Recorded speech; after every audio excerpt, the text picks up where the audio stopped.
The following program contains the opinions of the host, guests, and call-in participants. These do not necessarily represent the views of this show's distributors or sponsors. This program may contain obscene, profane, or otherwise objectionable language. Viewer discretion is advised.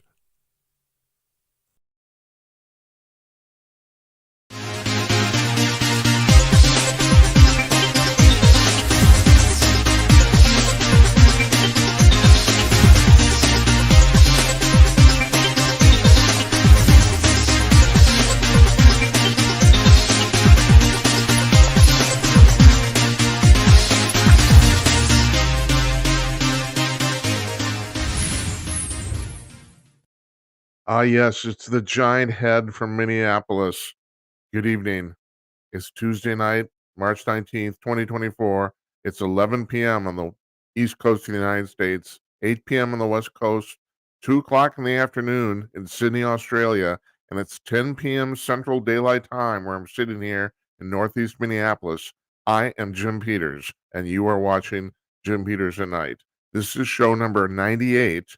So if you're counting at home, especially because we're taking Thursday off, uh, our 100th show is gonna be on Monday, and we're looking forward to it, and we have a lot of people. Actually, Murray Staben is gonna be our guest, and one of the reasons he's our economist friend, and one of the reasons I asked him to come on, for this particular show is he was our very first guest on show number 1.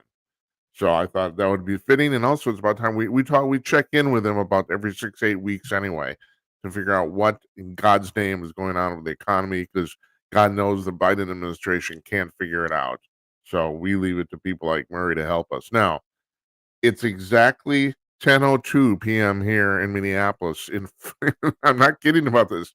In 4 minutes, it's gonna be the spring equinox. In other words, spring is gonna start here in the Central Time Zone in exactly 4 minutes. Now, what's funny about this is that, if you watch this show at all over the last 98 episodes, I bitch and moan about winter here.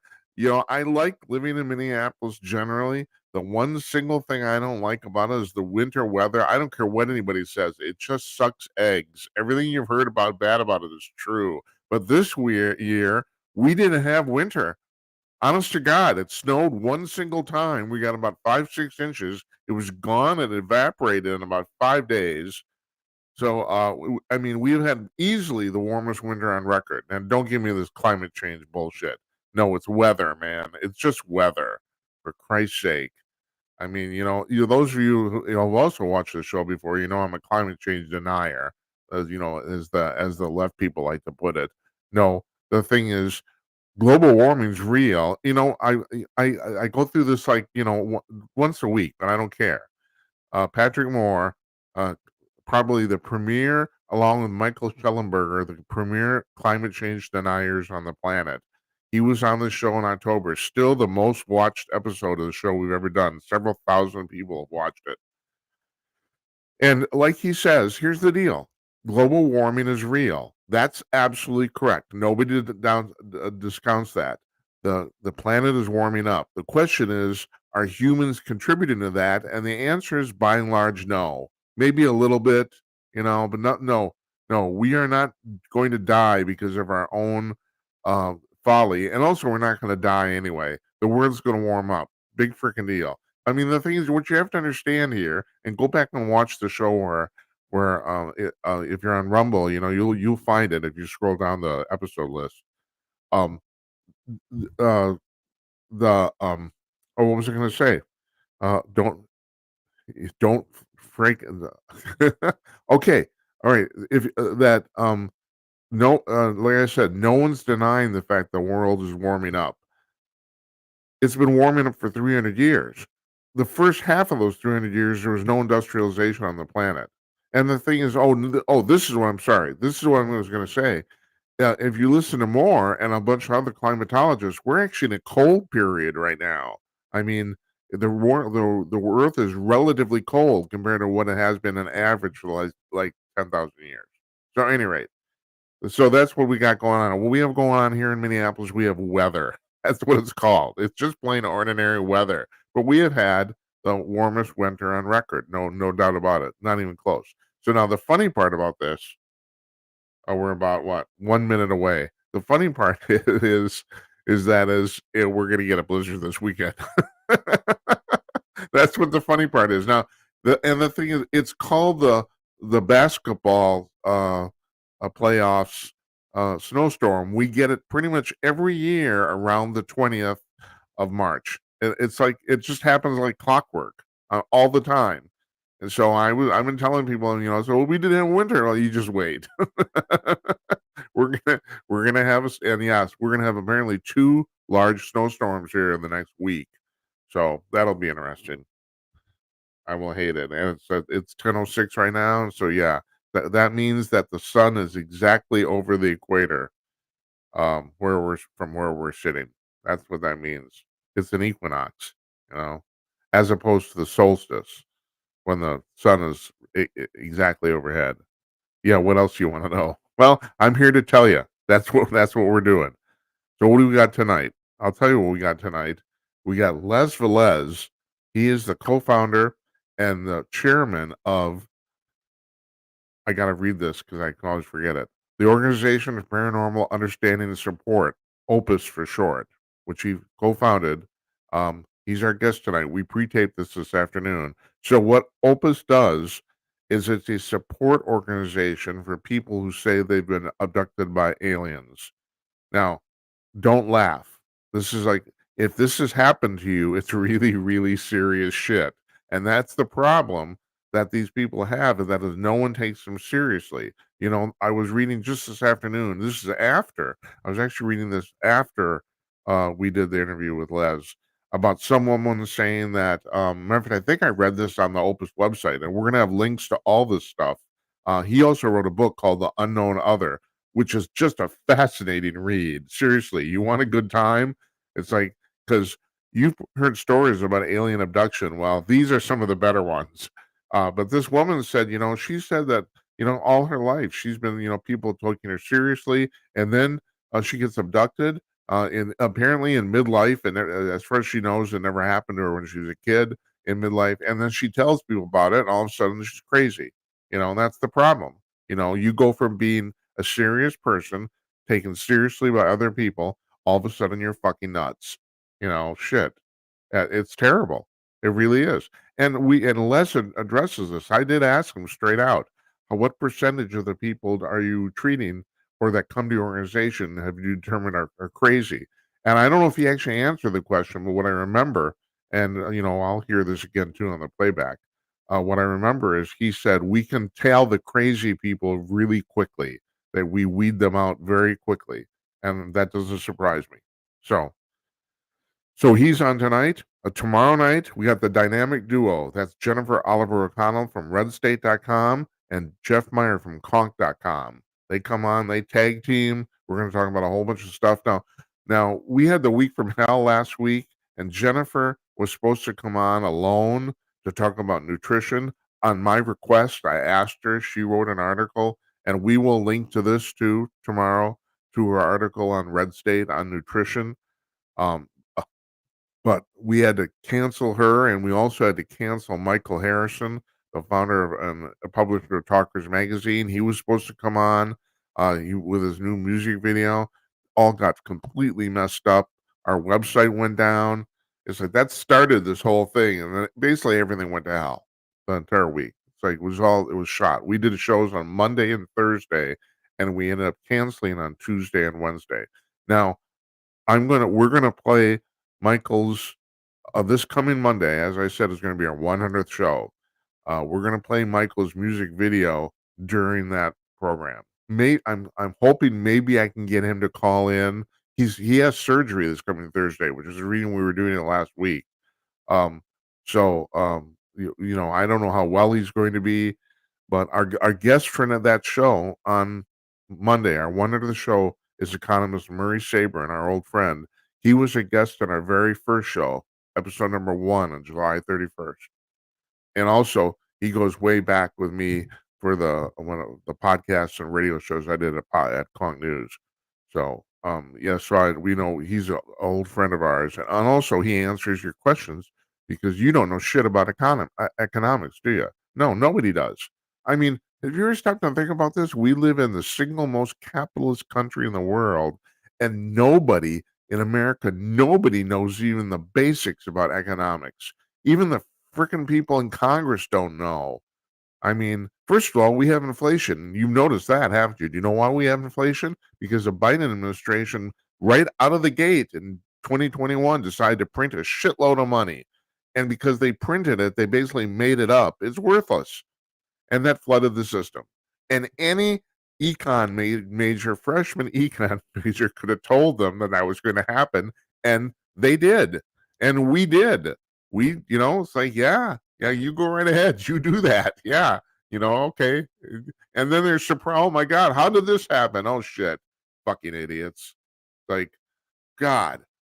Yeah, so the thing I'm actually starting to think that this is actually some sort of liberal plot, that we do not teach this in high school. I don't understand why we don't. We should. I mean, money is the single most important thing in American life, and it is. I mean, come on, you have to be. We can talk about philosophy, we can talk about religion, you can talk about all that stuff. We do talk about all that stuff here on the show. God bless us, we do. But when it comes down to it, you got to pay your bills. And Americans, we're really good at this. We generate money. That's what we're good at. And yet we don't teach it. It's a specialty. It's kind of like writing. I mean, okay, so I'm 68 years old. It kind of bothers me that writing, plain old writing, putting words together is now considered a specialty. I mean, when I was in school, everybody's expected to be able to do this at a reasonably competent level. Not anymore. Now you hire a writer to write shit. And meanwhile, your emails suck. And I've seen them. Don't try to fool me. Your emails suck. You can't write worth shit. So, so uh, okay. I'm sorry. I'm sorry. I'm insulting my audience. My apologies. But still, you know what I'm talking about. No, basically everybody's email sucks. I reread every single email I write, even if it's only one sentence long. I'm not kidding. And even in the 2-sentence emails, I'm astonished how many errors I make. And I don't trust the grammar thing. The the s- the s- the spell check thing is kind of helpful. That's kind of but the grammar, you can I can legitimately argue with the grammar checker on certain items. I mean, we disagree. We agree to disagree, basically. The freaking paperclip at Microsoft is not going to tell me how to compose my text. There, I've said it. Okay, so tomorrow. Tomorrow. That's Jeff Meyer and Jennifer Oliver O'Connell, the dynamic duo. Joining us tomorrow, Wednesday. We're taking Thursday off, partly for just shit we got to do for the show. Monday, like I said, our 100th episode. Murray Sabrin is our guest. I'm trying to get a whole bunch of people to call in just to give for shits and giggles. Maybe we might have Vladimir Putin. He calls us every now and then. I don't know if you noticed that. Maybe even Cooper, the extraterrestrial, he calls us. And David from San Francisco, maybe they'll call too. We'll see. We'll see. Get a few people on. But Cooper hasn't called in for a little while, so he's an extraterrestrial, so he calls in. Tuesday, the 26th, Bruce Rapuano. Now, I've been saying this guy's a physicist. I was wrong about this. He's a biologist. He's a professional biologist. He is also an alien abductee, and he wrote a book called Dominion Lost about the book's in 2 parts. Now, and I have to tell you, I highly recommend this book, but it's half of it is science. So basically, the book's in 2 parts. It's about his personal experiences, and then the second part is about the science from what he's observed of how he thinks UFOs fly and how they work and for example, and this is not a secret. I mean, pretty much everybody who says they've been abducted, and you'll listen to Les in a few minutes. He talks about this, about the fact that everyone says, well, it's just the gray aliens. No, there's all sorts of people, and I call them people because they're people, uh, who are abducting people. I mean, you got the list goes down kind of the common list. You got in addition, you got the short grays, which basically, as far as anyone can tell, are biological robots. They're really not. they don't have souls, apparently. They're completely, and people said they've seen them kind of deactivate too, where they basically just go to sleep. And then you got the tall grays who are running the short grays. Then you got the praying mantis types. They seem to be the big brains. Then you got the reptilians who are kind of sort of evil. I call them they're the real Klingons, is what they are. Then you got, for lack of a better term, the tall whites. Charles Hall named them that. Nobody really knows what to call them. These people, these ETs, they look pretty much like humans, except they have really, really white skin and very, very large eyes. Not the wraparound eyes, not the the gray alien almond wraparound eyes. No, they just have regular, ordinary human-like eyes, except they're very large to the point where something's obviously wrong. Uh, but if you slap sunglasses on these people, they can pass as human. That's the thing. They just basically look like humans who haven't been out in the sun for a while. And then you got the Nordics, which are pretty much exactly like humans. And then on top of that, and we spent some time talking about this. I never mentioned this before on the show.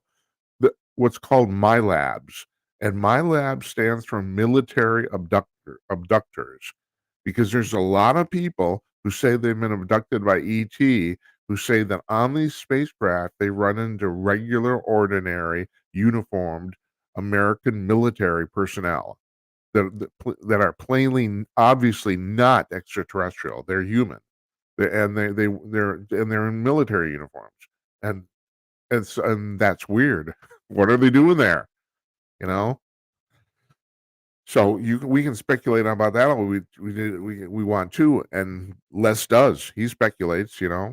So I mean I am I I've said that, I said my career is basically built on this. My career on radio and television.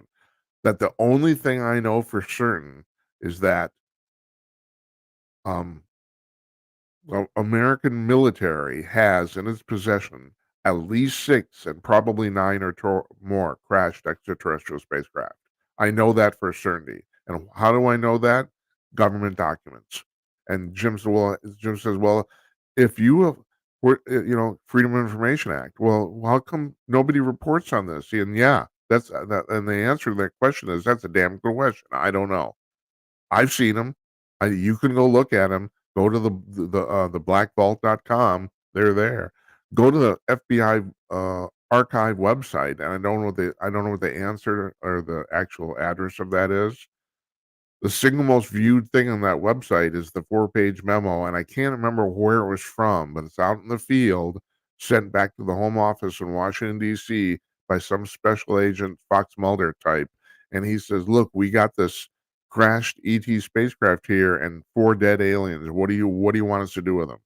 And and this is the single most viewed thing on their entire website. And the FBI says, "Oh, no, it's just a misunderstanding. That never happened." It's like, "Oh yeah, yeah." So you can tell me a bunch of special agents for the FBI are standing around and they're looking at a bunch of dead bodies, and well, no, they're not human. Yeah, yeah, they were mistaken. Yeah, sure. Tell me your story again.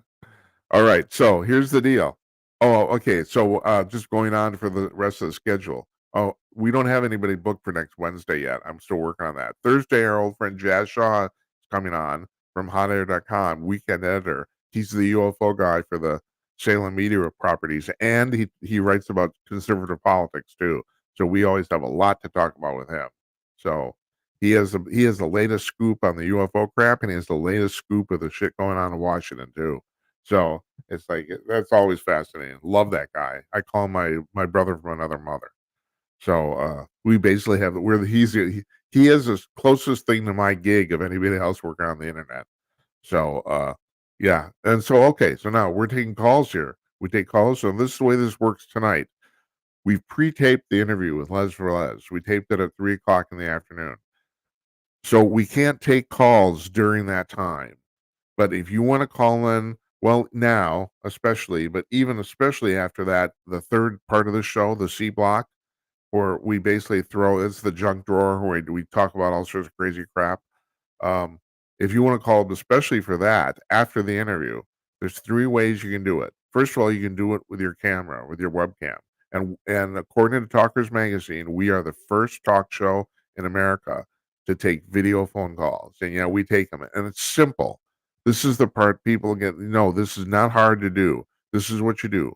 You have to go to a special web page. You go to jimatnight.com/call, or if you go to our website at jimatnight.com, you can go to the menu at the top that says "Call In," and you go to that page. There's a giant big blue button at the top of the page.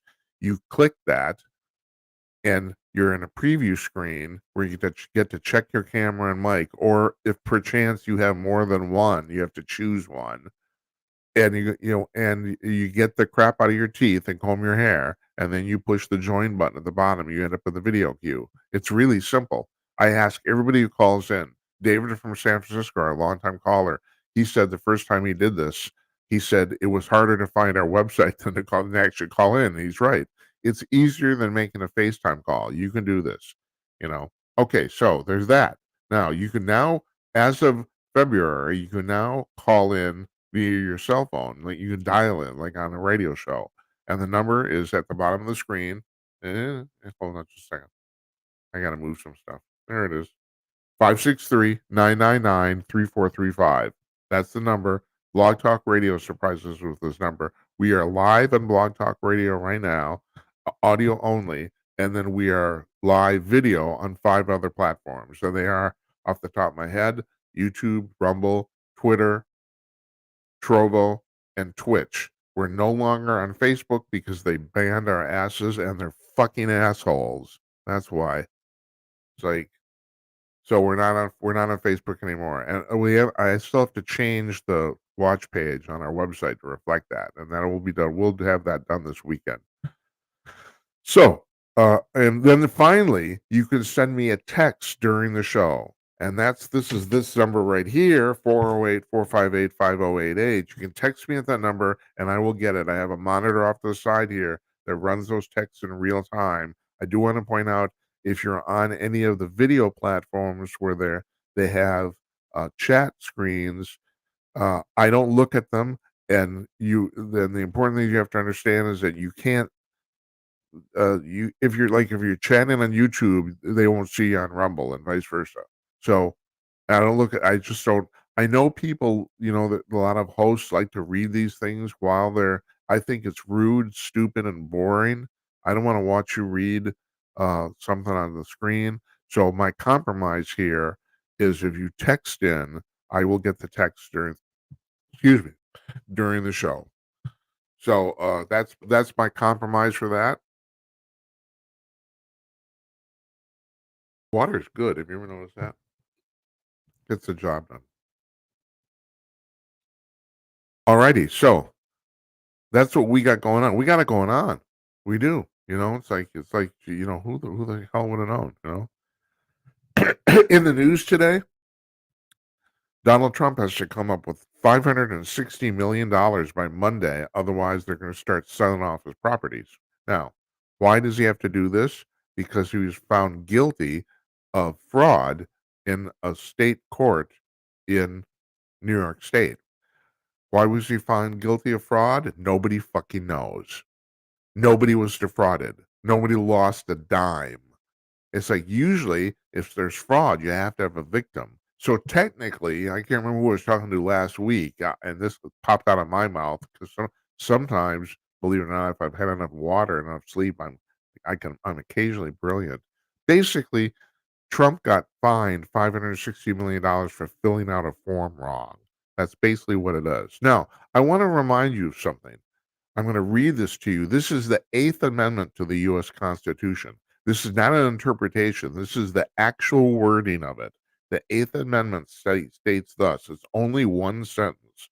Excessive bail shall not be required, nor excessive fines imposed, nor cruel and unusual punishments inflicted. That's it. That's the 8th Amendment. Now, did you hear the part?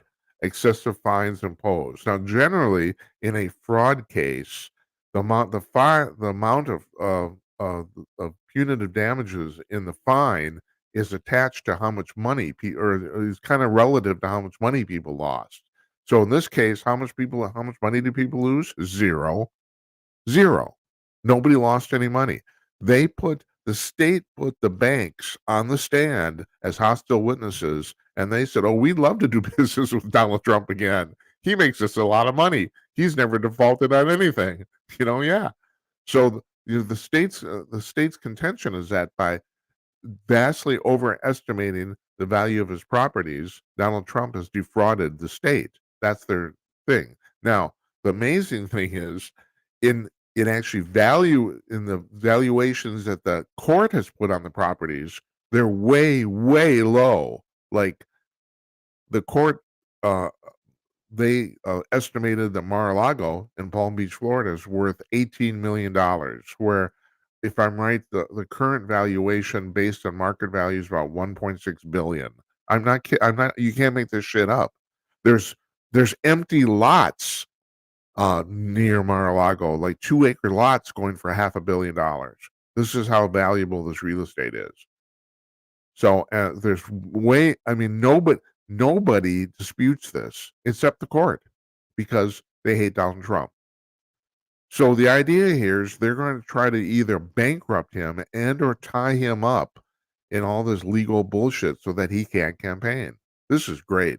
Yeah. I think they do this in Venezuela, I think. It's fantastic. Now whether you like Donald Trump or not, this is bullshit. This is really, really terrible. They are weaponizing the law to keep somebody from running for president. And like I said, it's basically a made up charge. And I hate to use the term trumped up, but it is. No one has ever, I can't stress this enough. No one in the history of New York State or the United States of America has ever been brought into court on this charge. No one. No one. Like I said, he's getting fined $500 million for filling a form out wrong. Basically, that's basically what it comes down to. It's just scary shit. It's just totally scary shit. It's like, I mean, I gotta admit, I look at Letitia James, and I'm not saying this. I don't say this lightly. I mean, I can tell you that Joe Biden's incompetent, and I also tell you he's a nasty human being, and he is. I mean, he's he's at some campaign stop. Was it in Colorado today or Arizona? I can't remember. And there's a little girl. And first of all, I got to backtrack because I'm the one who's been talking about this for 3, 4 years. Um, you go way, way back. Why do I think they cheated the 2020 election? Here's my evidence. I have no proof, but I have evidence, and my evidence is the number of people who showed up at campaign events for Joe Biden. Now, I've spent my entire career in the entertainment business in some fashion or another, and I've been dealing with crowds constantly or audience, quote unquote audiences, right? I don't know if you know this, and I'm not pulling this out of my butt. I kept track on this, that and other people did too. You can find this corroborated in other places. Other than one campaign stop in 2020, 5 days before the 2020 election in Pennsylvania, where Joe Biden drew 900 people. Other than that, he never drove more than 200 people to any campaign event during the entire campaign. Now, and I'm being generous because there were so few people at most of these gatherings that the press couldn't tell who was the staff, who was the press, and who was the actual people who came there to hear him. They couldn't. That's how few people there were, with one exception. I don't know how many events they did. I really don't know, but 80, 100, you know. There's only one exception, and 900 people even isn't even that much. I mean, during the 2016 campaign, I kept track of this too because this stuff kind of fascinates me. Yeah, I'm always fascinated by who comes out to see who. You know, uh, and during the 2016 campaign, Hillary Clinton drew an average of 1,500 people at every campaign event. Now, that's not a lot, but it's in a reasonable range. That's the thing. Okay, 1,500 people, and Trump, of course, was drawing about 10 to 20,000. And the real amazing thing is, the Trump people don't like to talk about this, but I think I can very fairly comfortably say this. Until a day before the election, they thought they were going to lose. They pretty, and you know what happened the day before the election?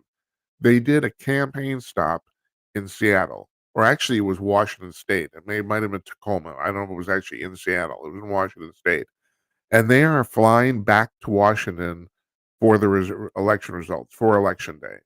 And apparently Trump himself says to somebody on the airplane, "What are we going over on the way home?" And they said, "Well, Minneapolis." He said, "Let's make some calls. Let's do one more stop." So at 10 p.m. Central Time, excuse me, hold on. I better get some water here.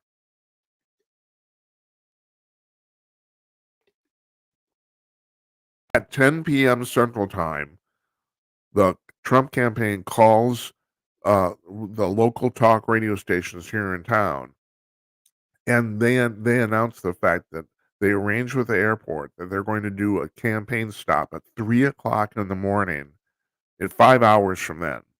So 5 hours notice. Now, on top of that, it's pouring rain.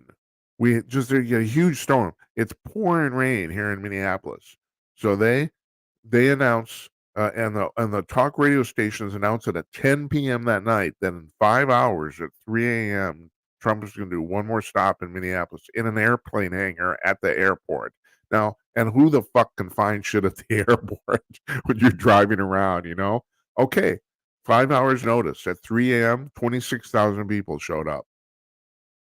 And even the Trump people were astonished. And supposedly that's when they first realized, well, holy shit, something maybe is happening here, you know.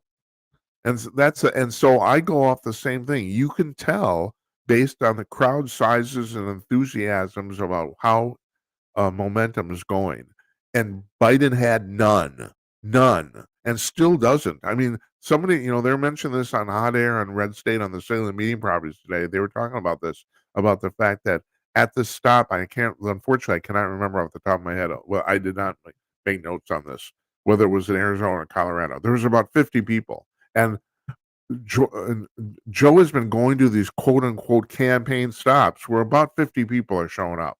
Now, even since he's been president, nobody's showing up to see this guy speak. Nobody. And I'm not even talking about these stops. I'm talking about regular, presidential events.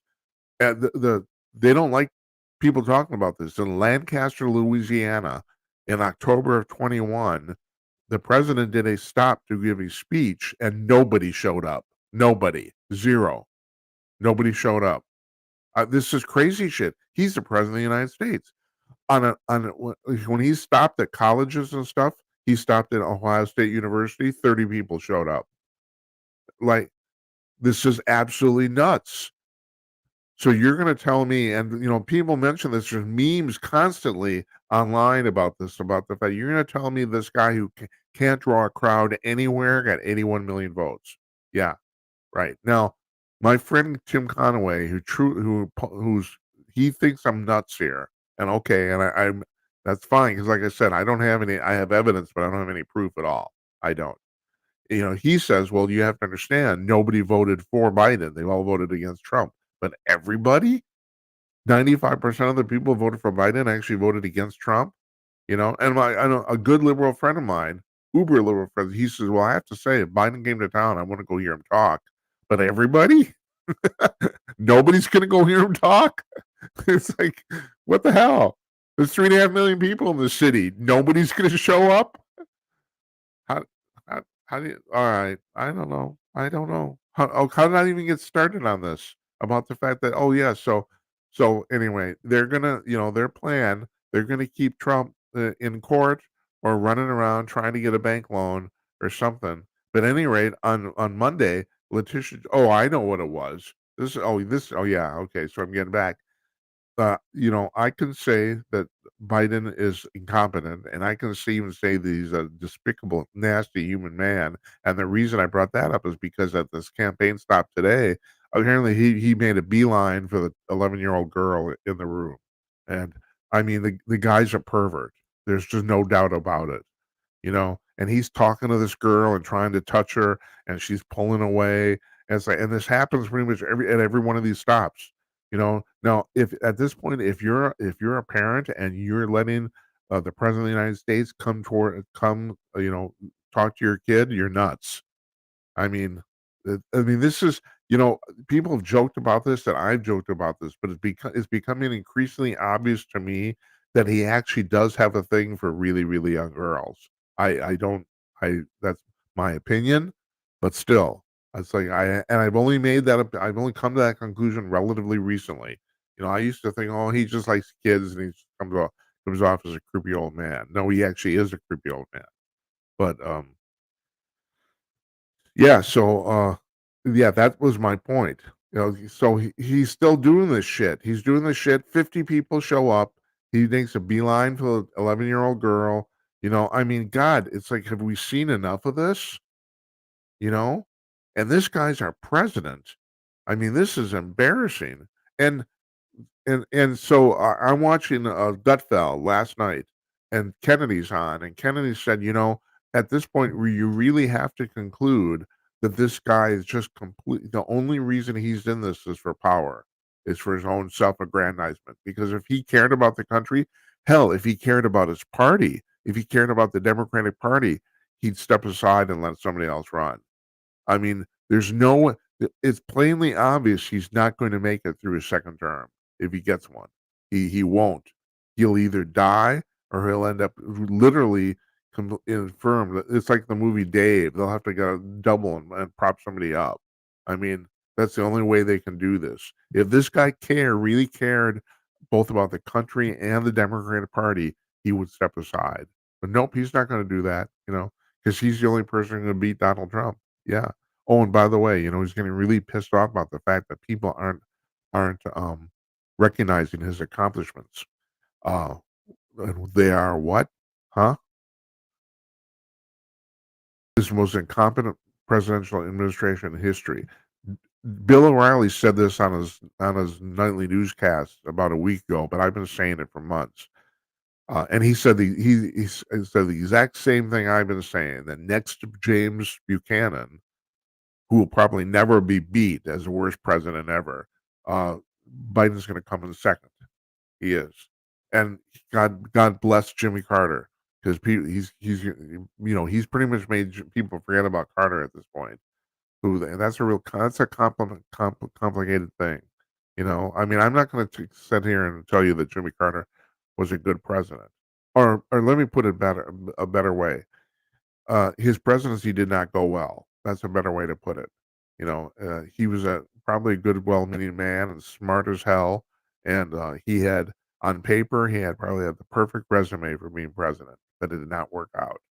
But I've said this before, having lived through that, the one thing about Carter that's completely different than Biden is that Carter he publicly recognized that things weren't going well.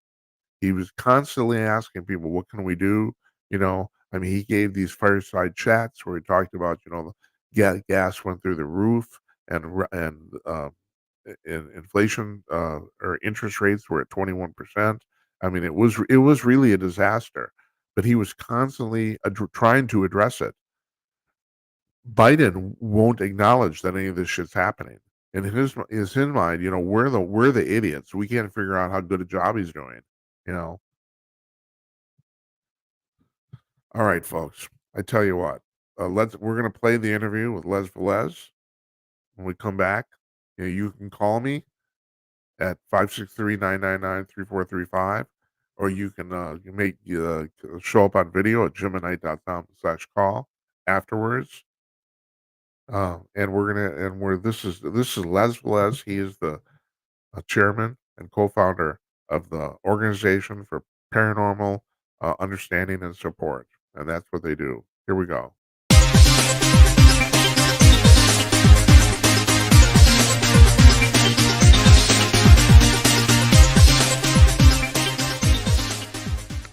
Joining us from his office in Texas, Les Velez, the co-chairman and founder of I want to make sure I get this right, Les. The Organization for Paranormal Understanding and Support, OPUS. Yeah. Absolutely. Thanks for joining us. Appreciate it. Okay, Thank so you. let me ask you, how did you end up founding this organization?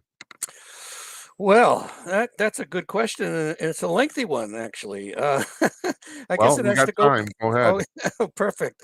It goes back to when I was 11 years old, believe it or not. I was living in Connecticut at the time, and I was coming into the house after feeding my dog. It was just early evening in late October, and I looked to my right, and here's this object slowly moving over the treetops, totally silent, self-illuminated, sort of oval in its shape. Is this Uh, during the day? no, it was just early evening, Uh-huh. and so it scared the hell out of me, and I ran into the house and finally got my father to come out. And by the time he did, it was gone. And he said, "Well, it's probably just a beacon of light reflecting off a cloud," and I didn't buy that. And Yeah. shortly thereafter, I decided to go to the library and try to analyze or to research UFOs. Les, what year was this? This was year 1958. Okay. All right. Yep. And so, I picked up a couple of books. Back in those days, George Adamski was the prominent ufologist, if you will, Yeah. and put out a number of books on the topic and had incredible pictures that he had taken through his telescope. Um, and I really got pumped about it and was really into it for a while. Hey, do you But mind if I ask you really quick? sure. So, uh, for many years, Adamski was basically kind of considered a fraud, but Mhm. his reputation has kind of sort of um, repaired itself over time. There's a lot of people now kind of say maybe he was maybe actually serious, you know? What do you think about it in retrospect? Yeah, I definitely believe that, and I remember going through that period of time where people were looking down upon him. He was just a crackpot or things like that. But Yeah, right. so many people that were around him that also saw some of the same things that he saw um, came out, and there's a group now, a gentleman, I can't think of his name off the top of my head, who basically has been going around the country exhibiting and talking about George and his sightings and the evidence that he has that basically seems to prove that he was totally legitimate. Yeah. So I guess I'm in that camp now of believing that whatever he did come up with was for real. I'm Uh, fast forwarding way ahead here, and I'm wondering what about your personal experience on this? Do you think the government went out to actually like disparage him? Do you think there was an organized campaign on that? Oh, I definitely believe that the government has been suppressing any information, and they had a major campaign to characterize these people as kooks, so that they wouldn't look further and try to discover more information on the topic. And so we've had a situation for years and years, which is still going on to this day. Uh-oh, what happened? Oh, Oh, there we go. Every once in a while on this particular platform, it'll just blank out. I don't know why that's the case, uh, but as long as I move my mouse, I'm in good shape. it's all magic, Les. Yeah, it is. It is. Hey, So, so yes. getting back to how did you Yeah, actually end up starting the organization then? yes. You're the co-founder. I couldn't Right. find any information of who the other founder was. Yeah. The other was a doctor friend of mine by the name of Eugene Lipson, who has since passed away. Um, but yeah, he was instrumental in helping me put this whole thing together. So anyway, fast forward. I kind of forgot about the whole UFO thing for a while, and uh, I went off to college, got involved with the ROTC program, the Army ROTC program at the University of Vermont, um, and so I had a commitment. But before I went off to the Army artillery branch, as it turned out, I got married, and I spent 6 years total involved with the military, and we eventually moved out to California in 1985 from Connecticut. Are you Where still in the military then?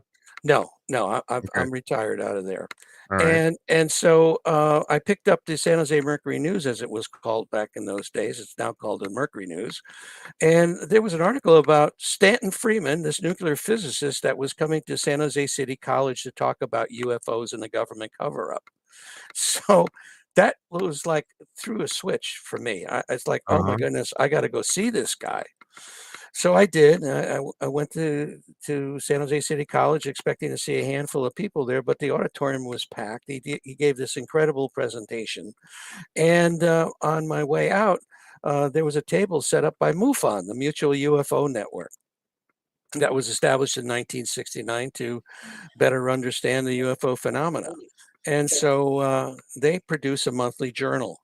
And I decided, well, I'll get that journal and see what I can glean from their articles.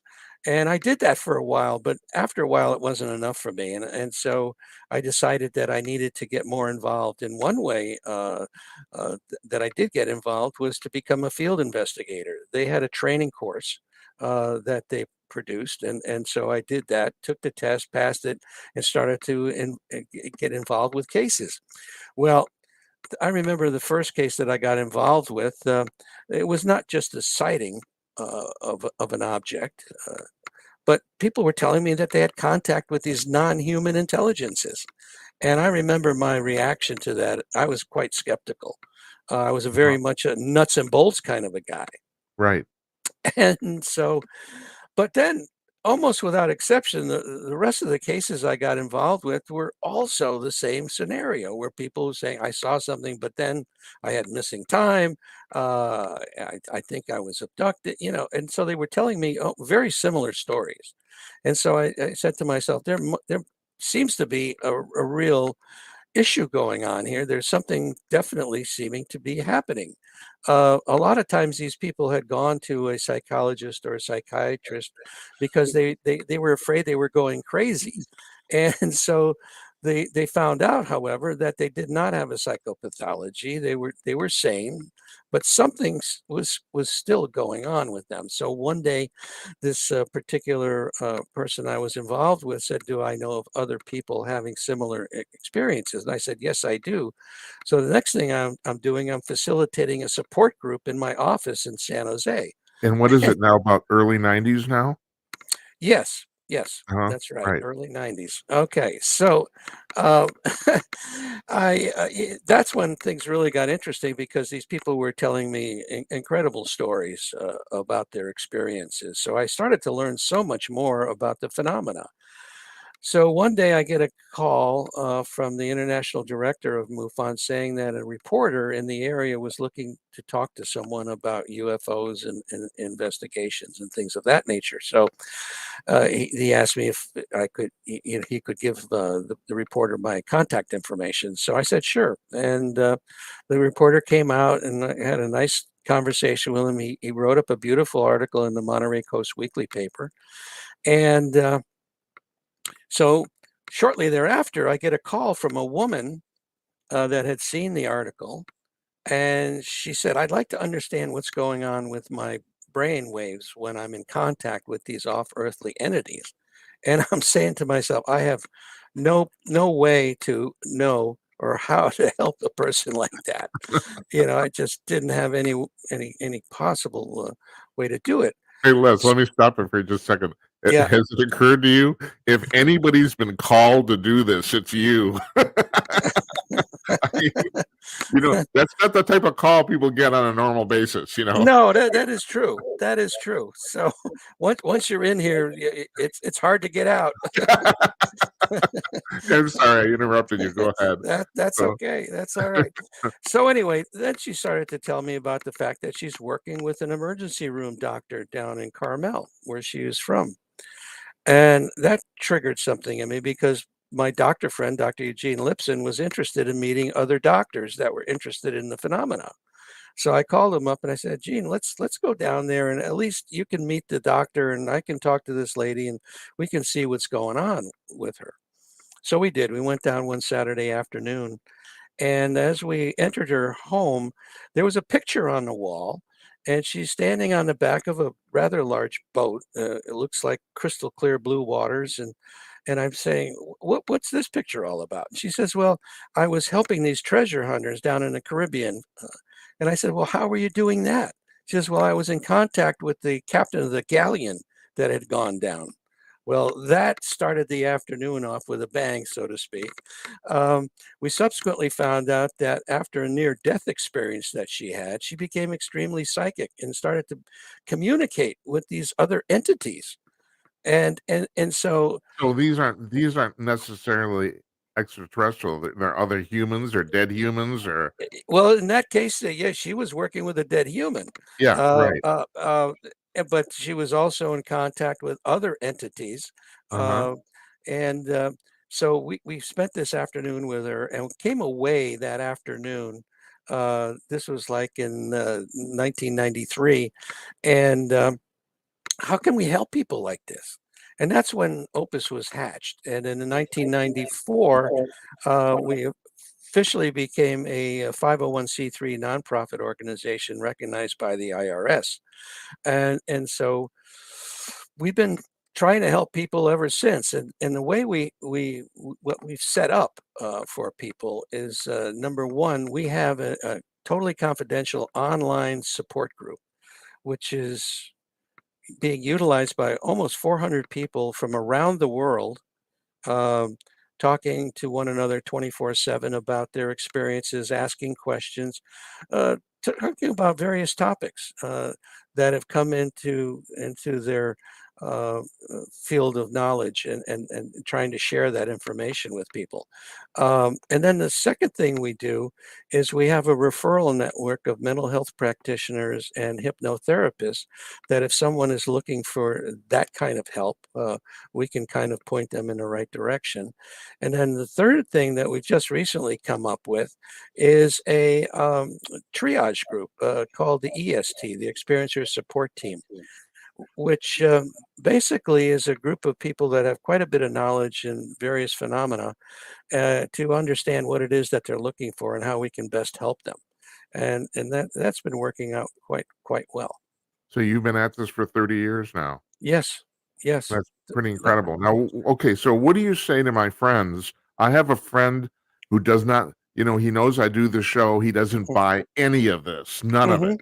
mm-hmm. So, for example, just let me throw a question out. Of the 400 or so people that you're dealing with at any one time, how many of them do you think are mentally disturbed? Well, that's the interesting point because what we found out over the years is that most of the people do not have a psychopathology, Yeah, and you can spot a person that does have one. that's Uh, why I'm asking. Right, I'm sure yeah, you can. yeah. Right. Yeah, Over the years working with these people, you get a sense of the fact that they're having other issues, and so what we try to do with those people is we ask the question: "Have you been to a psychologist or a psychiatrist?" Sometimes they'll come out, and this is an interesting fact in and of itself. They will tell us that they have schizophrenia, uh-huh. okay, and they're being medicated accordingly. They've gone to a doctor or a psychiatrist, and the bottom line on this is just because you have that kind of psychopathology does not mean you're not having Of experiences. course it doesn't. Right, that's right. And so it gets very complicated, it gets muddied. The waters get Yeah. muddied very quickly. Well, Um, I'm sure you're familiar with John Mack.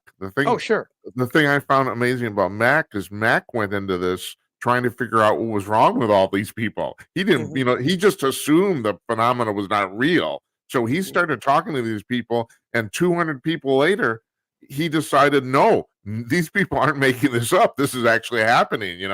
So Exactly. yeah, so what do you tell my friend? I mean, it's like, Well, I here's the thing. I think there's a conscious dissonance going on with people.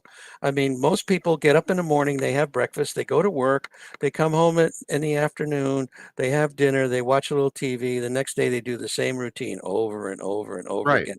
They have they've had no experience, supposedly, okay, supposedly, because I have a theory on this too, that and so it's not in their wheelhouse. It's just not there. And so you can talk to them till you're blue in the face. Matter of fact, I remember in the very beginning, I wanted to proselytize about this. You got to believe this, huh? Yeah, yeah.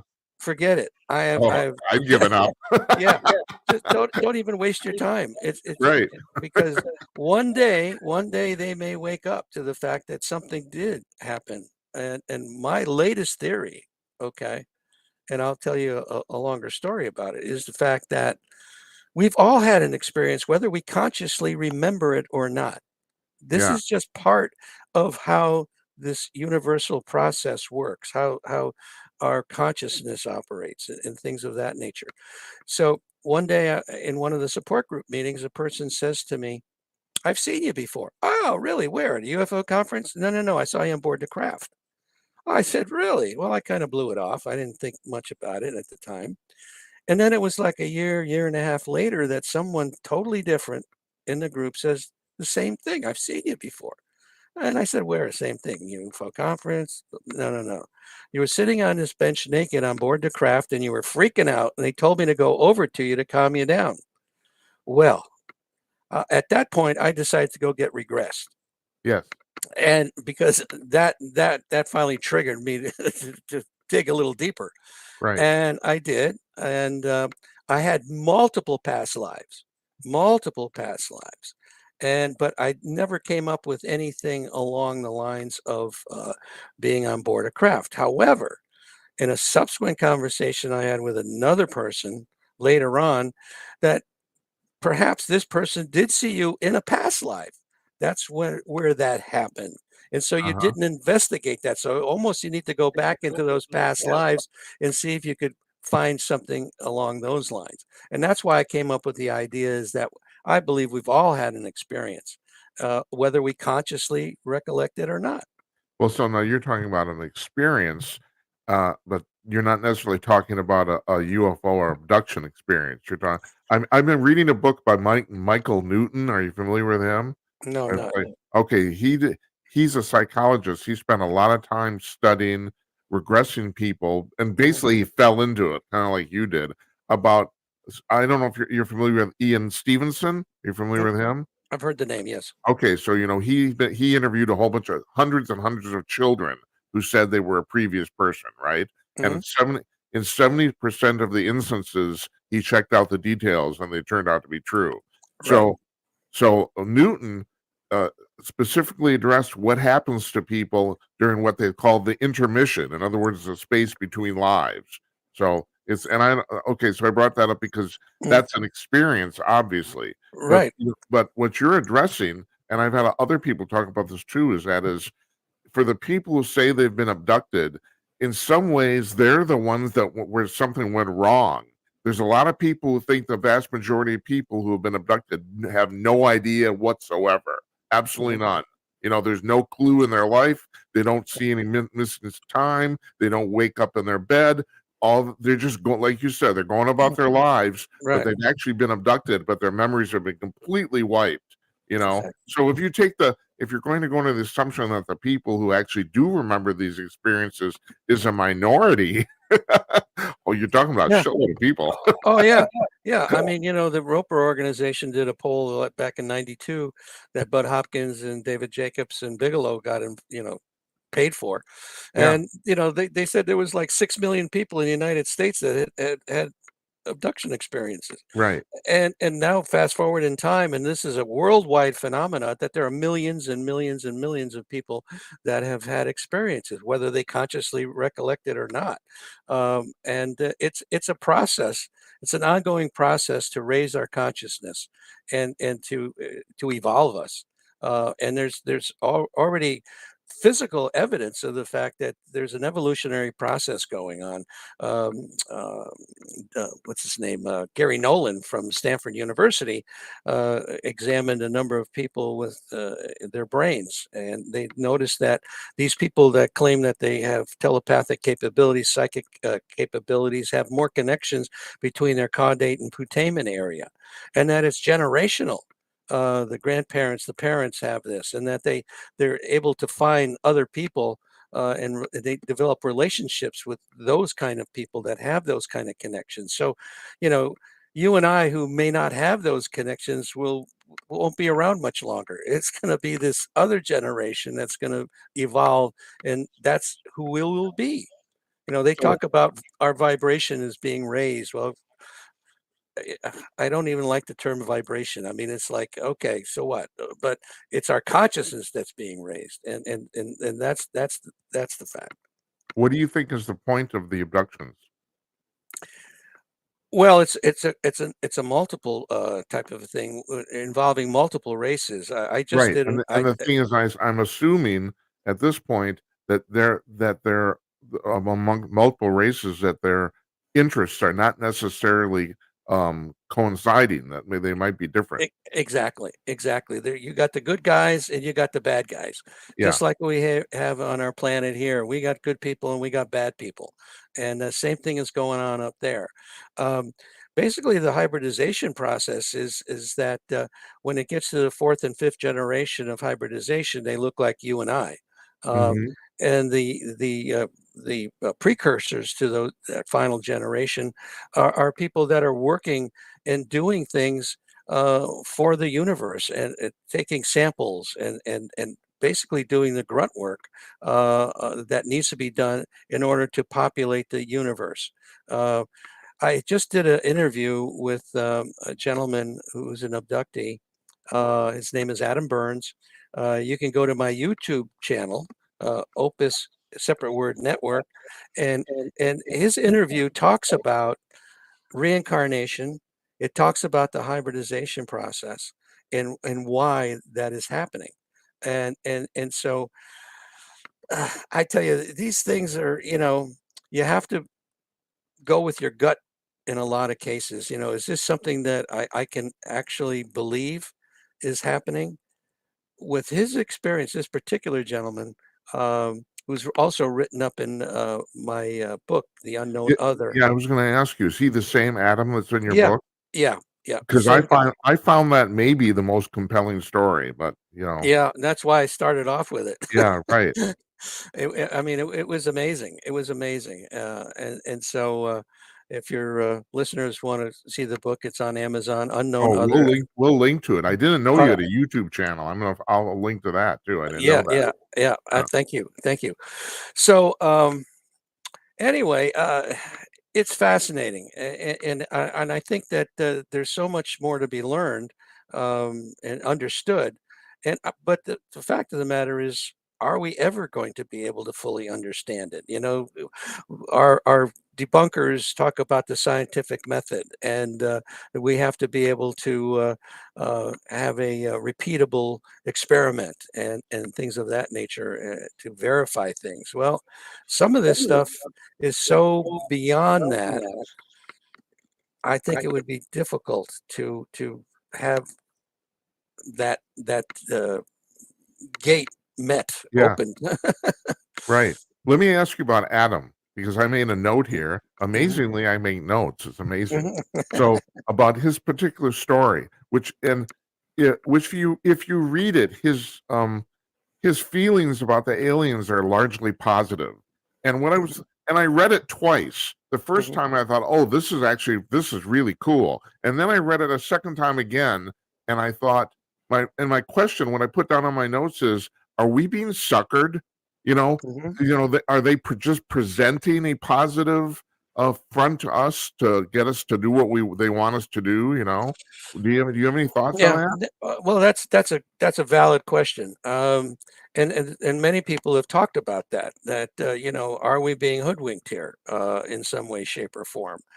Um, the fact is that people's worldview, back in I think it was 2009, that MUFON paid for a study that I was involved with, that I was in charge of, called the Omega 3 study, which you saw in my book. I printed the whole thing in the book, where we took 71 people that claimed that they had experiences and 51 people as a control group. And we found that these people in neither group had a psychopathology.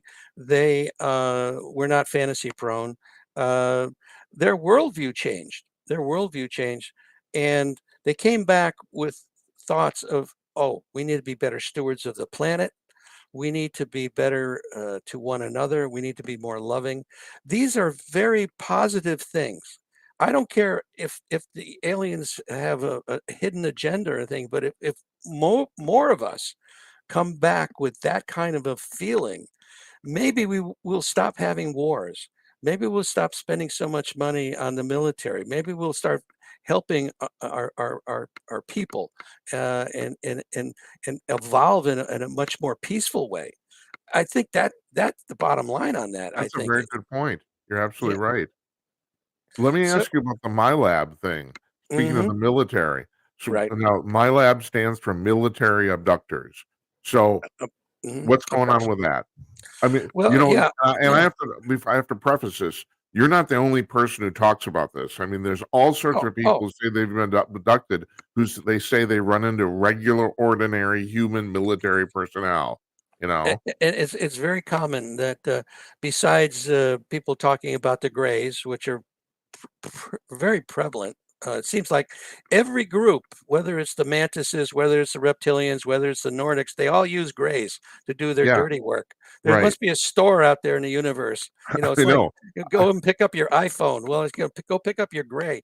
Uh, so, so yeah, and oftentimes people, besides seeing those the majority of those other entities, they see military people on board the craft, and so there seems to be a connection there. And it's already been documented. This Israeli retired general who wrote a book. His name is Haim Eshed, that Yeah, right. talks about the fact that, yeah, we've got to deal with them, and they're not going to out themselves yet because we're not ready. And we got bases Right. on the moon, and we got bases on Mars, and all this kind of stuff that's going on. Um, so I think that I think that the military has been involved. They know a hell of a lot more than they're letting on, and they want to know. And I think the majority, like the Melinda Leslie, talks about her military abductions. Uh, Basically, they're interrogating these abductees to find out more information about what's going on, and Yeah, so this is a way to do it. This is a way to do it. right. So, oh, oh, geez, I lost my train of thought there for a second. This happens. I'm 68, so I'm having, I'm struggling. W what, do you think is the extent of the military involvement? I mean, I get various things from various military people and defense people. There's 2 schools of thought on this, and that is, one is that we have these crashed extraterrestrial spacecraft, and we've reverse engineered them and did this years and years ago. And then there's another thought that we actually don't know shit. We haven't been able to figure out anything, and they're actually embarrassed to come out and say so. I mean, do you have any thoughts on this? Yeah, I do.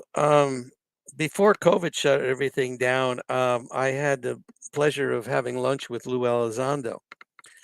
And during that luncheon, we talked about the tic tic tacs, Yeah, and they they feel, meaning the organization, the military group, they understand how these things operate.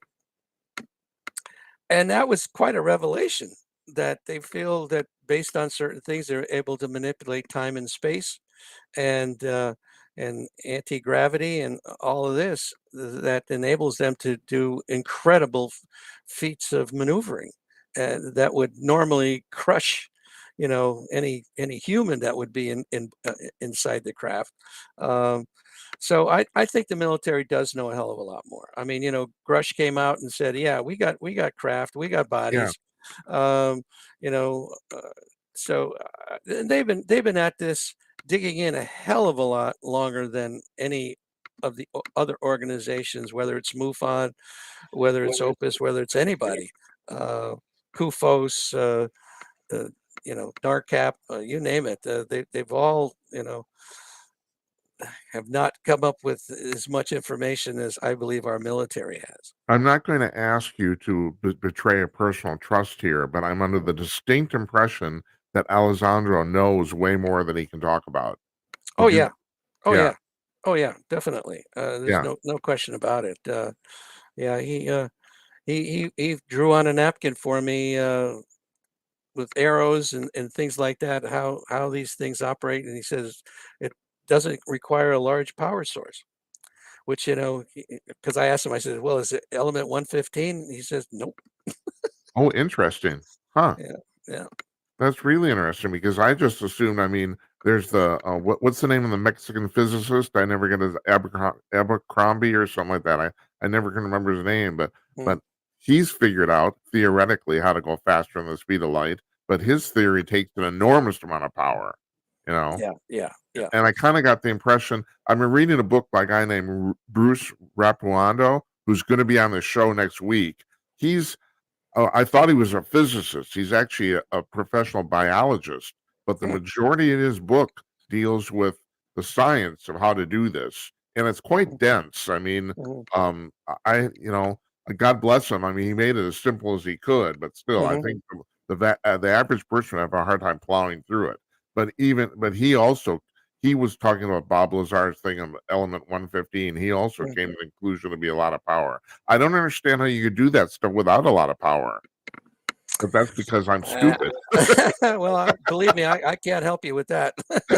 No, you can't. No, you can't help me with Sorry stupid about last. that. No, no, you can't at all. No. So what's in the future for Opus here? Well, what are you doing?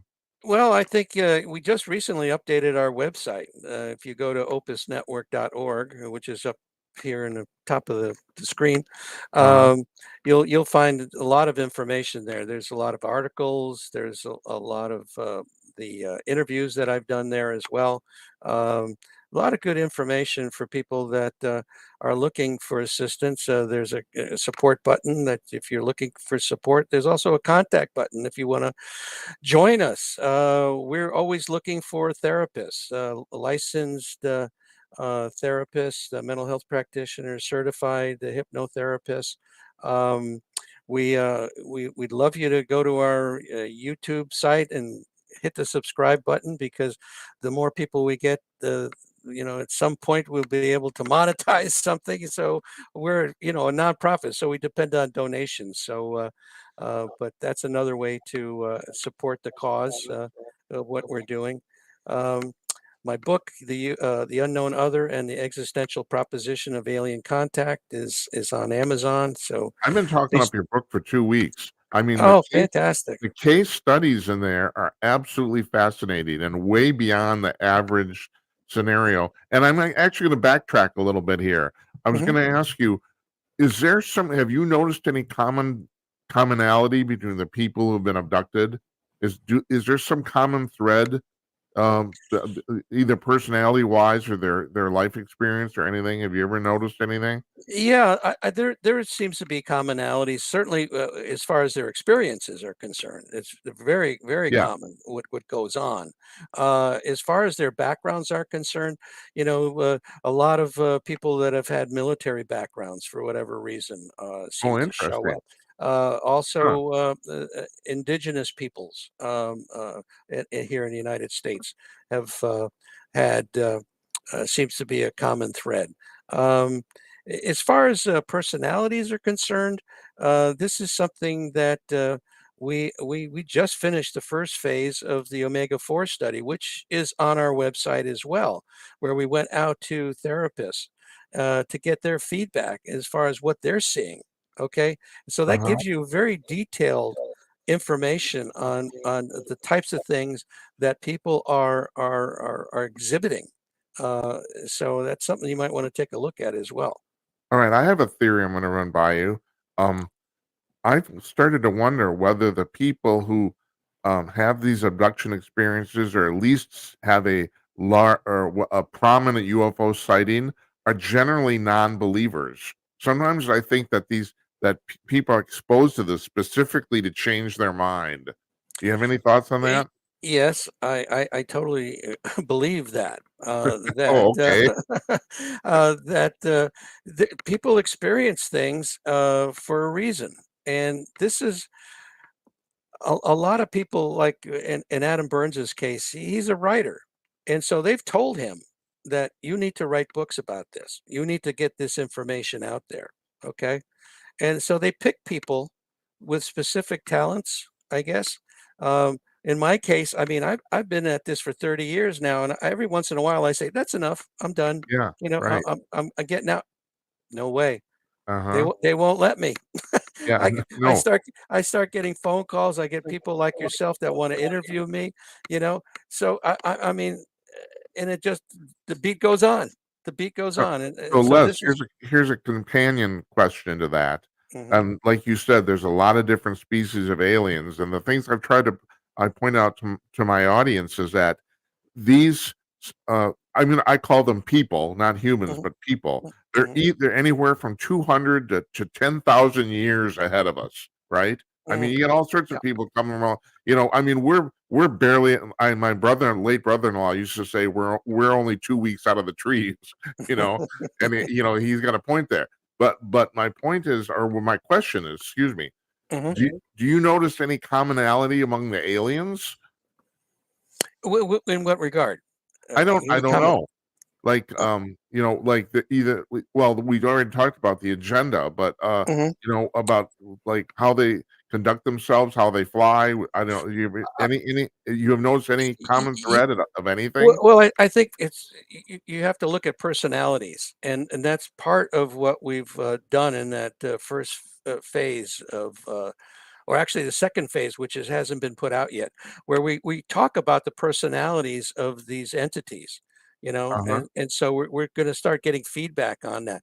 But there are some that have no personality in it whatsoever. They just do their job. You can't interact with them. Then you have others like the mantis type, which basically are very kind, loving Uh-huh. entities. And then you have the tall grays, which uh, seem to be more matter of fact as well, but they communicate with you telepathically. The Nordics, I don't hear a lot about the Nordics as far as personality type, but they seem to be kind of nondescript in a lot of ways. I haven't heard a lot. Mostly people talk about the mantis and the reptilians, and the reptilians most of the time they're badasses. Yeah, Uh, they're basically the Klingons, right? yeah, exactly. But I've heard stories about them being loving as well. And so, just like again, we have on this planet here, we got good people, and we got bad people. So right between them, you can't categorize them all as being good or all being bad. Right. It's a So mix. It's a mix. what about well, I'm gonna say emotional response, but specifically, I've heard that a few of the aliens seem to demonstrate a sense of humor, which I don't find that really fascinating because I've always wondered, is this strictly a human thing? I don't know, you No, know? I've heard that as well. Matter of fact, I read a book just recently called "Dogs, God, and UFOs" by Maddie Tobias, and she talks about the fact that yeah, in the book, one of her clients, she's a psychotherapist, and talks about the fact that the entity that she was involved with did have a sense of humor. So, I mean, And conversely, and I think you kind of touched on this, there's a lot of theories that the small gray aliens are basically biological robots. Do you buy that or? mhm, Uh-huh. yeah, yeah, Which is the because reason they're literally like they've been bred not to have a soul, so there's nothing to them. well, there's been cases of experiencers interacting with the Greys and punching them and ripping body parts off. No Um, shit, eh, really? yeah, Oh and god. basically not getting much of a reaction out of them. Huh. Yeah, I've never heard that. That's yeah. amazing. That's Hmm. incredible. Hey, I wanna thank you for your time today. Oh, Jim, thank you. I appreciate it. Oh, by Yeah, the way, yeah. I appreciate what you do because it's people like yourself that are doing podcasts like this that are getting the word out to more and more people. And you're doing this for a reason too. They Yes, they I they're am. they're manipulating your butt too. They are. They are. And I'm aware of it too, and I don't care. I'm going along for the ride. I'm not fighting it, you know. Yep, You don't fight yep, the universe. You know, Beethoven exactly. managed it, but I can't. So it's Right, like, right, right. you know, I hope you can come back again, especially Oh, sure. well, first of all, if you write another book, but when you finish this omega-4 study, and Yeah, mm, we didn't talk about the omega-3 study, that's in your book. right. And you know, I'm gonna like I will we'll talk again. I'll get a comprehensive list of you of O okay, links to all your stuff, and we'll okay, put up on our blog. But yeah, we want to know when you're done with it. sure. You know, we'll have you on again. I'd like to Yeah, do that. I'm hoping to get that second phase of the omega-4 study done this year, uh, which will be significant, I think. I think it'll be quite interesting, so, Yeah. we'll see. Well, you're doing God's work too, so I really appreciate it. So Uh, I appreciate you Thank you, joining Jim. us. Thank you so much. Thank Appreciate it. you, Les. Alrighty, You take care. We'll see you. take care. Bye-bye.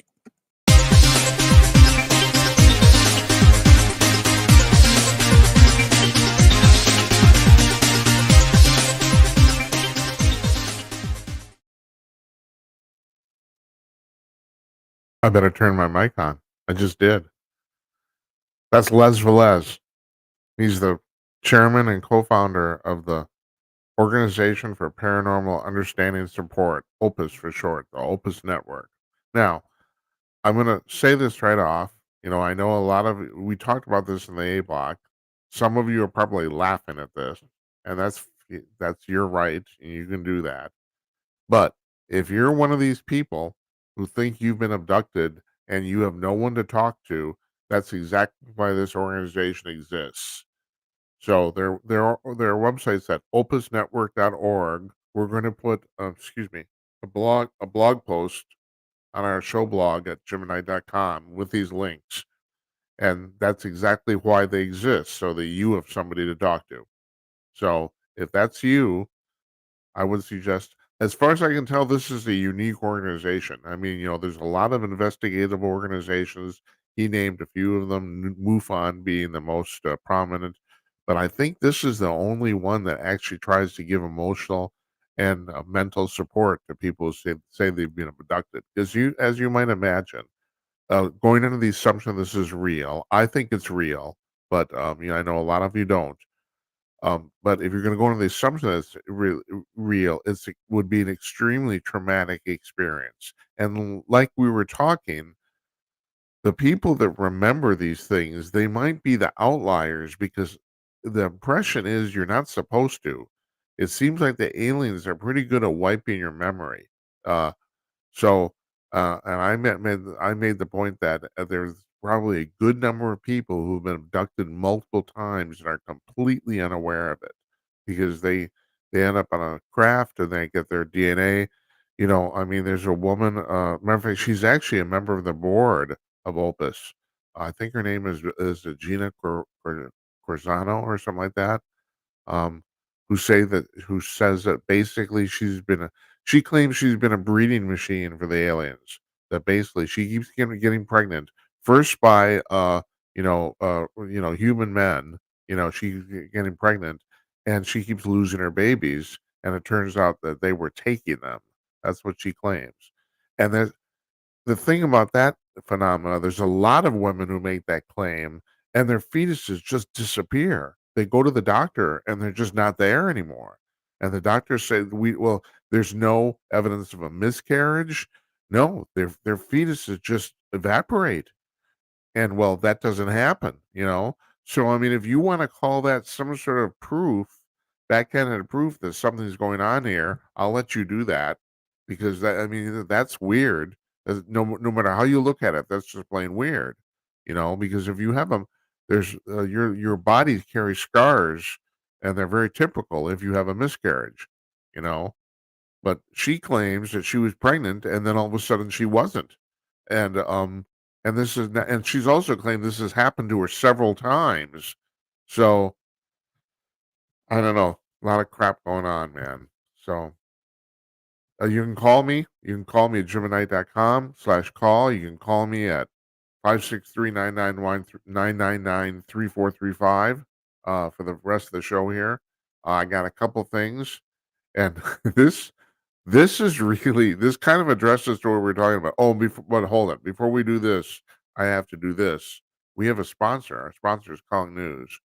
So this is the front page of Calling News in real time. And I have to mention that because it actually flipped over while we were um, broadcasting here. It changes, it updates every 3 hours. Now, Calling News is a news aggregator.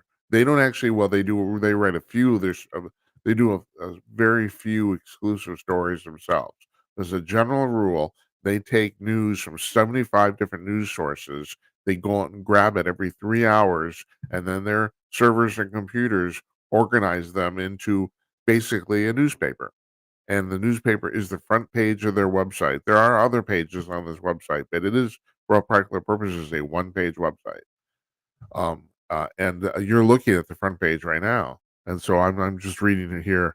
Uh, this is from hotair.com. Baltimore power couple will get to keep their donor list secret. Okay. Couple other things. Bill Maher scolds Americans struggling with inflation as he praises Biden from his private jet. All right. So this is a long front page. I mean, there's a lot of news on here. You can spend 2-3 hours just reading this. It's free. It's totally free. They do put advertising on this page, but it's totally free. And like I said, it updates every 3 hours. The stories link directly to the stories on their respective websites. As you can, if you look at the top middle section here, there's a tiny little logo in the bottom left, and that logo I recognize is for 100%fredup.com. And those logos are the logos of the websites that provided the story. So if you click on the headline or the photo, you go directly to the story on that website. There's no interstitial pages. There's no ad thing in the middle. None of that crap. The headlines are the headlines from the stories, and the photos are from the stories too. So and they compile this. It's all done on the fly by computers, and yeah, it's fantastic. I can't. If you're a news junkie, you can't do better than this. You just can't. I mean, I do this constantly. My former employer, I was the editor in chief there for 3 years. So and Jeff Meyer's coming on tomorrow. He's the publisher and CEO of Con News. At any rate, they sponsor this website, and we couldn't be happier to have them because as it really complements what we're doing here. So just wanted to show you that because that's part of my job. But it's at conk.com, conk.com, conk.com. Okay. Okay. All right. So now what I was going to talk to you about this is this is just weird, but this is a weird thing that makes some sense. Okay. So, we have a lot of Bigfoot people on the show too. UFOs, Bigfoot, we do this stuff. Occasionally we have a few ghost people. Paranormal is kind of my thing. All right. Okay. So, especially the UFO thing, because based on my own personal experiences and stuff like that, I'm absolutely convinced that this is a real phenomena. So, I try to have people on who are, yeah, Les is right. I'm in the same boat he is in. I'm trying to expose the public to these ideas. Okay, so Bigfoot, I don't know what to think about Bigfoot. Now, my friend, the skeptic, he gives me shit about the fact that I don't know what to think because he thinks it's complete bullshit. And I say I don't know what to think, and he said, "Well, you're just straddling the fence. So you don't want to offend anybody." But the actual matter is, I mean, if you're going to ask me, I'd say 60-40, Bigfoot's real, but that's not really the question. The question is, what is Bigfoot? Because okay, we had Stan Gordon on this show about January. He's one of the premier Bigfoot researchers in America. I mean, this guy's famous. I mean, him. We have Kathleen Martin coming on in April. She is the niece of Betty Hill from Betty and Barney Hill, which was basically the first real documented alien abduction in America. There were supposedly abductions before then, but theirs was the one that was the highly documented. They were the first people that were hypnotically regressed to remember it, and there was physical evidence from what happened. So and the reason in Kathleen Martin was Betty Hill's niece. Betty Hill has passed now, and she was about 16, 17 years old when this happened. and this basically started her career. She's now a professional UFO writer and investigator, and she also you heard Les Velez mentioned Stanton Friedman. She wrote several books with Stanton, and I'm really curious to talk to her about that because Stanton, when Stanton died in 2018, he was arguably the premier UFO researcher in the world, and he had a lot of credibility because he was a professional and a working nuclear physicist. He was a hard scientist, and he had because of that he had a lot of credibility. Anyway, the thing about Bigfoot isn't so much whether Bigfoot's real or not, although that's even highly debated. It's what is it? Because Stan told me, and he's not the only person who told me this, I hear this constantly, that quite a few people have said they've seen Bigfoot disappear right before their eyes. And the weird thing about Bigfoot, I talk about this regularly, but I think this, and it's easy to joke about this too, but it really does bear knowing, and that is, all those Bigfoot shows and the Travel Channel, all that sort of shit, Exhibition Bigfoot, and all that stuff. The funny part is, and I joke about this constantly with my friends about this is the only show you can put on television where you can royally fail at your mission and still get renewed. Do they ever find Bigfoot? No, they never find Bigfoot ever. And that's the point is, by extension, people who go out looking for Bigfoot never find Bigfoot. It's the people who take their family out into the park for a picnic who see Bigfoot. That's the real weird thing about it. You go out looking for Bigfoot, you'll never find Bigfoot ever. Now that's not really. There's exceptions to that supposedly, but as a general rule, no, you won't see Bigfoot. But man, you just stumble in the forest for a hike with your girlfriend, you'll see Bigfoot. Yeah. Now, all the people who see Bigfoot are people who actually are looking for Bigfoot, which is really kind of odd. So, okay, so you see Bigfoot disappear right before their eyes. Stan talks about this true too, and that is there's a high correlation to seeing Bigfoot and also UFO sightings in the same area. This is not imagination. It's kind of been statistically confirmed. So, okay, oh, so what's going on? Well, all right. So here's a guy who says, and this is an interesting theory. He says that this is from the Daily Star out of the UK. He says that Sasquatch and Bigfoot, same thing, are human, alien, grizzly bear hybrids. In other words, he says that what's going on here is that the extraterrestrials are taking their own DNA, human DNA, and the DNA of bears, and crossing it 3 times, and you end up with a Bigfoot. And if you stop and think about it, yeah, that kind of makes some sense. It does. What is it? What is a Bigfoot? I mean, there are people who say they've seen UFOs land and Bigfoots come out of them. So how do you explain that?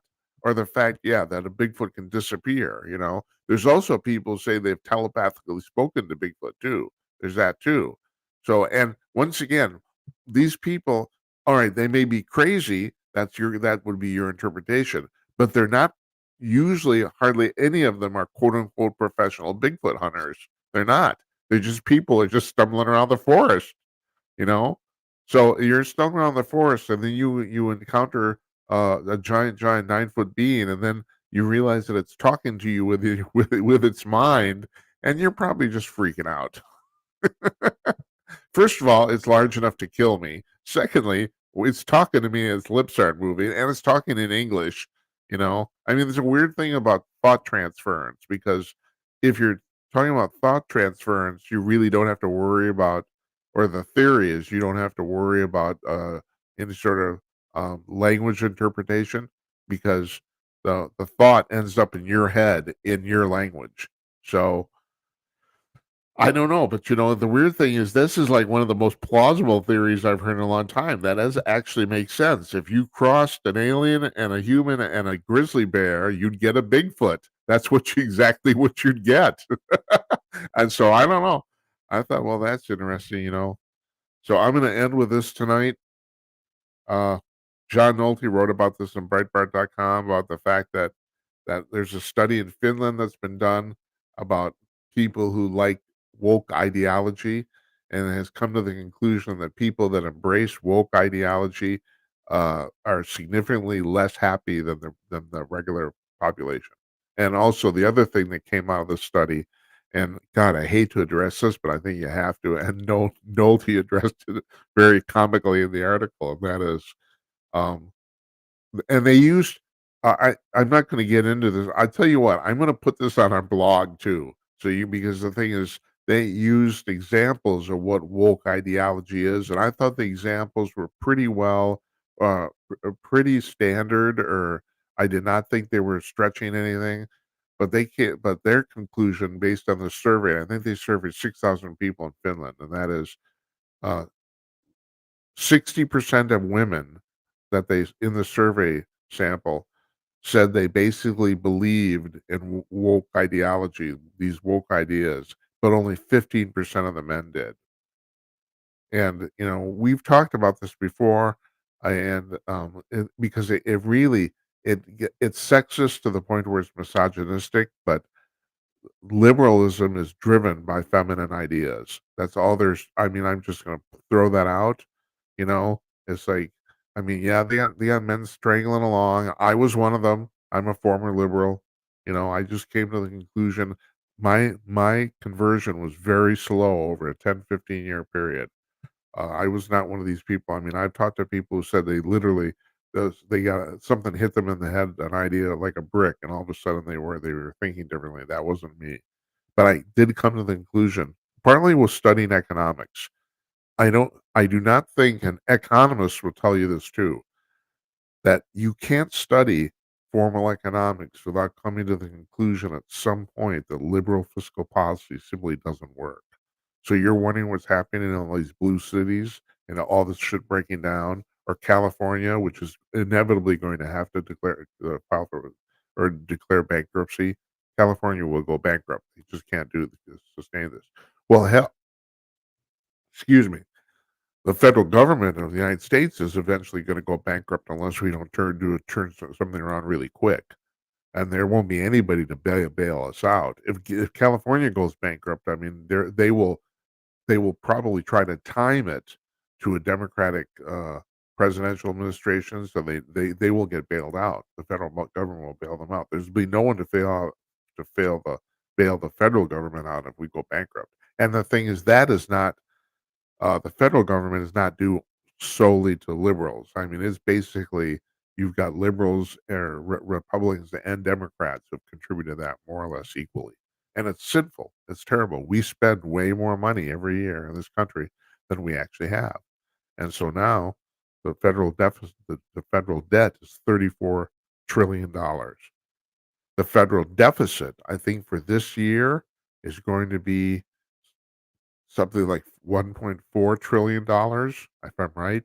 I get all these and everyone gets these figures confused. The debt is the accumulated amount. The deficit is the annual shortfall of the money we don't have. In other words, that's the amount we're spending more than the money we actually have on hand. That's the difference between the debt and the deficit. And politicians like to throw these numbers out interchangeably because they know you don't know the difference, that you're confused. But there is a distinct difference. We are $34 trillion in debt. And right now, we've crossed the threshold right now where the service on that debt is now, oh, how does this work? It's now greater than 100% of our GDP. So, and that's folly. That's crazy shit. So we just can't do this and expect nothing bad to happen in the future. I mean, and the problem is when it does happen, it'll probably be catastrophic. So the question is, can we turn this around? Now, the there's no reason the federal government has to have no debt, but we're not managing it right now. It's out of control.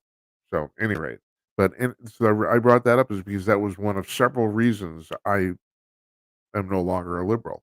So I understand the thinking here, you know, but liberalism is basically driven by uh, by women, and basically they drag men along with them.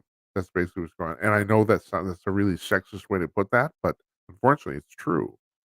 So, um, Yeah. So, yeah. So, anyway, this study in Finland, yeah, they basically showed that the vast majority of people who buy woke ideology are women, according to the survey. The vast majority. So, and yeah, and they're unhappy. Jesus, who would have thunk that? Really? You're unhappy, huh? That's too bad.